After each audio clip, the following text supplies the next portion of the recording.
వచ్చే ఏడాది తమిళనాడు ఎన్నికల నేపథ్యంలో కీలకమైన పరిణామాలు తమిళనాడులో చోటు చేసుకుంటున్నాయి. ముఖ్యంగా బీజేపీ తన మొత్తం శక్తిని వినియోగించి ఈసారి ఖచ్చితంగా తమిళనాడు రాజకీయాల్లో తమ ప్రాబల్యం చాటుకోవాలి. ఖచ్చితంగా తన సత్తాను చాటుకోవాలని అయితే భావిస్తోంది. దీనికి ఆంధ్రప్రదేశ్ ఉప ముఖ్యమంత్రి వర్యులు పవన్ కళ్యాణ్ గారిని ఒక అస్త్రంగా ఖచ్చితంగా ఉపయోగించుకుంటోంది.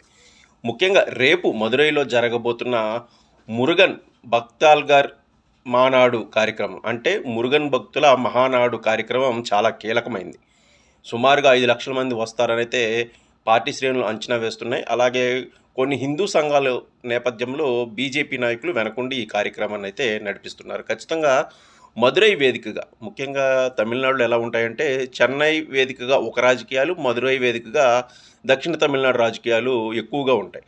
సో మదురైలో ఈ కీలకమైన సమావేశం పెట్టడం ద్వారా ఇటు ఉత్తరప్రదేశ్ ముఖ్యమంత్రి యోగి ఆదిత్యనాథ్ గారు, అలాగే ఆంధ్రప్రదేశ్ ఉప ముఖ్యమంత్రి పవన్ కళ్యాణ్ గారిని ముఖ్య అతిథులుగా పిలిచి ఇక్కడ మురుగన్ భక్తులకు సంబంధించి కీలకమైన ఉపన్యాసం చేయించనున్నారు.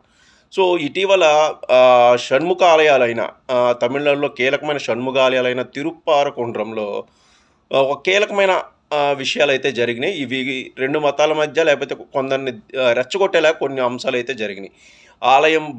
ఆలయానికి సమీపంలో మాంసాహారం తినడం, అలాగే కొన్ని స్థలాలు అంటే హిందువులు కాదు అనేలా కొన్ని వ్యాఖ్యలు చేయడం, దానికి ఇక డీఎంకే ప్రభుత్వం, తమిళనాడు డీఎంకే ప్రభుత్వం వత్తాసు పలకడం వంటివి జరిగినాయి. సో దీన్ని ఇప్పుడు వచ్చే ఎన్నికలకు ఎస్టాబ్లిష్ చేస్తూ ఖచ్చితంగా మురుగన్ భక్తులతో, ప్రత్యేకంగా మురుగన్ భక్తులతో ఒక ప్రత్యేకమైన సమావేశం నిర్వహించి మురుగన్ భక్తులు, హిందూ భక్తులు ఐక్యతను చాటడానికైతే బీజేపీ విశ్వ ప్రయత్నం చేస్తోంది. దీనికి సంబంధించి అన్ని ఏర్పాట్లు పూర్తయ్యాయి. తమిళనాడు రాజకీయాల్లో కీలకంగా వచ్చే ఎన్నికల్లో కీలకంగా వ్యవహరించనున్న ఉప ముఖ్యమంత్రి వర్యుల్ని ఈ కార్యక్రమానికైతే హాజరు కానున్నారు. ఎన్డీఏలో భాగస్వామి అయిన జనసేన పార్టీ తమిళనాడు బీజేపీ రాజకీయాలను తన భుజాన మోస్తోంది. పవన్ కళ్యాణ్ గారు కూడా తరచూ బీజేపీకి వత్తాసుగా బీజేపీని పూర్తి స్థాయి నమ్మకమైన మిత్రుడిగా వ్యవహరిస్తూ తమిళనాడు రాజకీయాల్లో తన పాత్రనైతే చాలా చక్కగా పోషిస్తున్నారు. సో ఇప్పుడు ఈ మురుగన్ భక్తుల మానాడుకి ఎలాంటి స్పందన వస్తుంది, అసలు దీనిని ఎలాంటి అంశాలు స్పృశిస్తారు, వచ్చే ఎన్నికల్లో హిందూవాదులను ఎలా ఏకీకృతం చేస్తారు అనేది అయితే చాలా కీలకంగా మారింది.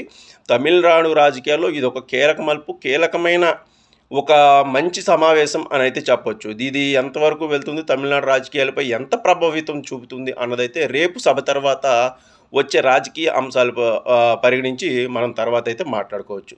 సో ఎప్పటికప్పుడు అప్డేట్స్ గురించి ఛానల్ను సబ్స్క్రైబ్ చేయండి. అలాగే వీడియోలు నచ్చితే ఖచ్చితంగా లైక్ చేసి కామెంట్ చేయండి. Thank you.